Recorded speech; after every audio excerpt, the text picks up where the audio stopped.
Hi friends, supreme court డజన్ల సార్లు చెప్పారు.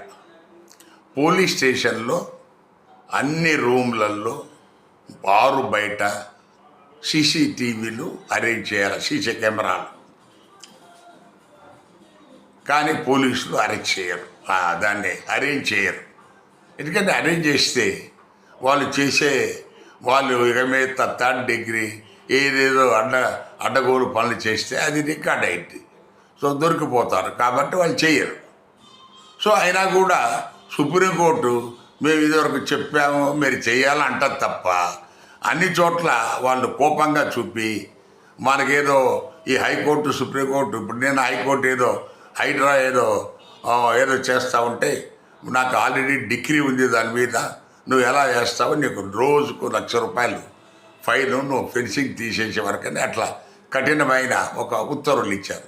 మరి ఈ పోలీసుల దగ్గర ఈ సీసీ కెమెరాల విషయంలో మీరు ఎందుకు మన కట్టుదిట్టమైన కఠినమైన ఉత్తర్వులు ఇవ్వరు కోర్టులు? సో వీళ్ళ వాళ్ళకు వెసులుబాటు కల్పిస్తున్నారు. ఇప్పుడు ఏమంటున్నారు, నాగర్ కర్నూలులో ఏదైతే మొన్న ఒక పాప చనిపోయిన విషయం, ఇప్పుడు ఆ పోలీసు వర్షన్ ఏంటి, అసలు ఆ పాప అక్కడ ఆ పాయింట్కే రాలేదు అన్నట్టుగా మళ్ళీ ఇప్పుడు కొత్త వర్షన్ వింటున్నాం మీడియాలో. మరి అది వాస్తవం ఎంత వాళ్ళకే తెలియాలి. సో ఇలాంటివి నివారించాలంటే తప్పకుండా ప్రతి పోలీస్ స్టేషన్లో it should be fully equipped with CCTV cameras.